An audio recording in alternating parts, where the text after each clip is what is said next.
ये भारत के दुश्मन हैं जो मुसलमानों को खत्म करने की बात कर रहे हैं। ये भारत के दुश्मन हैं, ये भारत के संविधान के दुश्मन हैं, ये अंबेडकर के दुश्मन हैं, ये गांधी के दुश्मन हैं, ये मौलाना अबुल कलाम आजाद के दुश्मन हैं, ये मुजाहिदीन आजादी के दुश्मन हैं। नरेंद्र मोदी की जबान से आप कभी नहीं सुनेंगे कि आरएसएस ने इस मुल्क की आजादी के लिए अपना खून या पसीना बहाया। नरेंद्र मोदी बात करेंगे औरंगजेब की, नरेंद्र मोदी बात करेंगे शिवाजी की। नरेंद्र मोदी कभी बात करो सन 57 की जंग आजादी में। बताओ ये लोग आज जो नफरत फैला रहे हैं इनका क्या रोल रहा? इनका कोई रोल नहीं रहा। बात करते हैं तो जिना की बात करते हैं। अरे इसी सरजमीन से हमने टू नेशन थियरी को रिजेक्ट किया, मुस्तरद किया। हमने इंडियन नेशनलिज्म और कॉम्पोजिट कल्चर की बात की थी। अगर आज हम यहां पर सहारनपुर में हैं, देवबंद में हैं, गंगों में हैं, तो वह जिना के पैगाम को ठुकराने की सबसे बड़ी जीती जागती मिसाल है। मेरे अजीज दोस्तों और बुजुर्गों, एक और धर्म संसद हुआ छत्तीसगढ़ में। कांग्रेस ने कहा जब बीजेपी कर सकती है तो हम क्यों पीछे हटे हैं।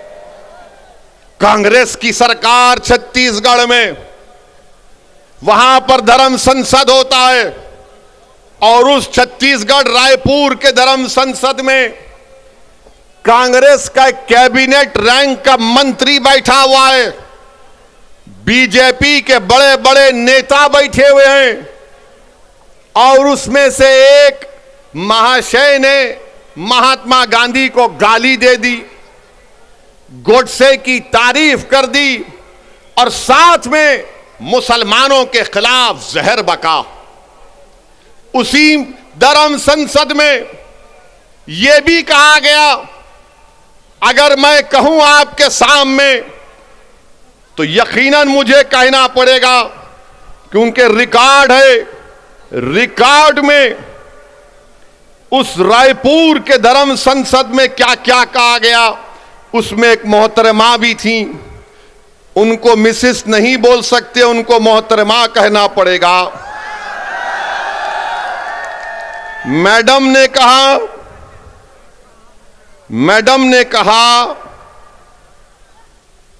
कि मैडम ने कहा कि धर्म संसद इसीलिए हम कर रहे हैं क्योंकि बच्चियां 18 साल की उम्र में दूसरी जात के लोगों के साथ भाग जाती। मैडम आपको कैसे मालूम भाग जाती हैं? और फिर मैडम ने कहा कि धर्म संसद इसलिए कर रहे हैं, हमारे दलित भाइयों से कह रहा हूं, हमारे पिछड़े समाज के हमारे हिंदू भाइयों से कह रहा हूं, वो कह रही हैं कि इस मुल्क में रिजर्वेशन को खत्म कर देना चाहिए। ये मैडम ने कहा। एक ने कहा अगर इंसानियत को बचाना है, ये रामदास इनका नाम है, बच जाइए। रामदास ने कहा कि अगर इंसानियत को बचाना है तो मुसलमानों को खत्म कर दो। अगर वो बात असदुद्दीन ओवैसी आज उसका 5% भी कहता तो जितने मंच पर लोग बैठे हुए 2 घंटे में पूरे थानेदार हमको लेके चले जाते, अपना दामाद बना लेते जेल में। रामदास कह रहे हैं कि इंसानियत को बचाना है तो मुसलमानों को खत्म कर दो। और एक मोहतरम कह रहे हैं कि अब हमको हिंदू राष्ट्र बनाना है। यह कांग्रेस की सरकार है, कांग्रेस बीजेपी दोनों बैठे हुए हैं, मगर केस किस पर बुक हुआ?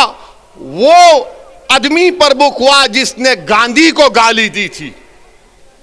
क्या गांधी भारत के मुसलमानों से बड़ा है? मेरा मानना यह है कि गांधी भी बराबर है, भारत का हर नागरिक बराबर है। अगर गांधी को गाली दी गई और मुसलमान को गाली दी गई तो दोनों पर केस बुक होना चाहिए। मगर अब कल शाम से देखेंगे हमारे मीडिया के दोस्त जिनके चहीते हम ससुरे हैं, इनके पप्पा मोदी हैं, वो चलाएंगे। ओवैसी ने गांधी को बोल दिया। हम ये पूछ रहे हैं कि गांधी को गाली देने पर मुकदमा अगर हो सकता है तो मुसलमान को खत्म करने का मुकदमा क्यों नहीं होगा? तुमको अगर गांधी से मोहब्बत है तो भारत के मुसलमानों से ही मोहब्बत रखो, क्योंकि गांधी ने भूख हड़ताल की थी पार्टीशन के वक्त, जब मुसलमानों को काटा जा रहा था फसादात में। एक दिन नहीं, 2 दिन नहीं, गांधी ने कई दिन भूख हड़ताल की, और इस शर्त पर अपनी भूख हड़ताल को गांधी ने खत्म किया था कि मुसलमानों की जान और माल की हिफाजत करनी चाहिए। कुतुबुद्दीन बख्तियार काकी के आस्थाने को जला दिया गया था, गांधी ने कहा कि उसको बनाना पड़ेगा, तब मैं भूख हड़ताल खत्म करूंगा। अरे गांधी से मोहब्बत है तो मुसलमानों से नफरत क्यों है? तुमको बताओ हमको। मेरे अजीज दोस्तों और बुजुर्गों, ये बात को आपके सामने इसलिए बयान कर रहा हूं ताकि ये जो रात अंधेरी है, मैं पिछले 5 साल से कह रहा हूं, मेरी तकारीर उठाकर देख लो कि अंधेरी रात लंबी रहने वाली है।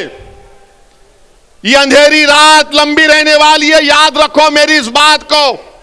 हां, इस अंधेरी रात में सेकुलर जहन रखने वाले हमारे हिंदू भाई आज भी हैं, जो अंधेरी रात में जुगनू की तरह चमक कर कुछ उम्मीद की शमा जलाए बैठे हैं।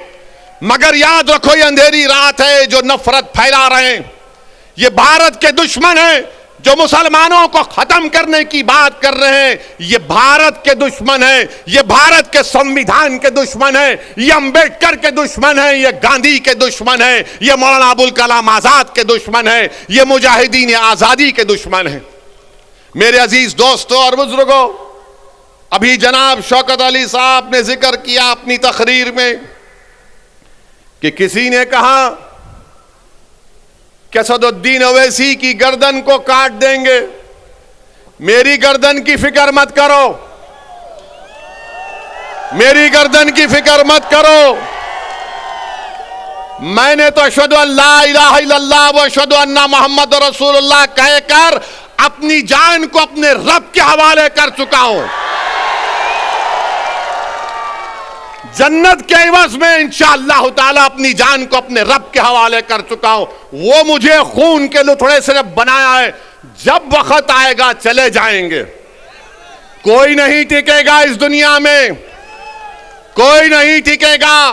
बड़े बड़े वजीर आजम आए, सबको जाना पड़ा, कितने प्रधानमंत्री आए, सबको जाना पड़ा, मैं भी जाऊंगा।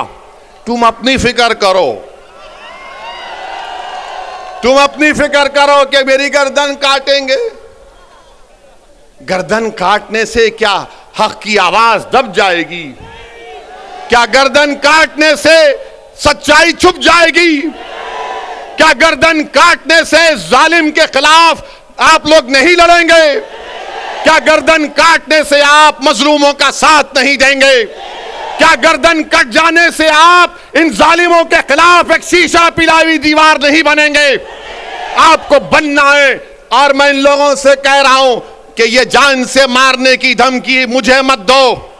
मैं जब 12 साल की उम्र का था, जब से अपने घर के सामने ये संघ परिवार के लोग हमारे घर के पास आकर नारे लगाते थे, मेरे छोटे भाई अकबर भी इसको जानते हैं, जिस पर हमारे घर के सामने आते थे और नारा लगाते थे कि मुसलमान कब्रिस्तान या पाकिस्तान। 15-20 लोग आते थे, हमारे एक ताया थे, वो जब भागते थे तो पूरी अपनी चप्पलें छोड़कर भाग जाते थे।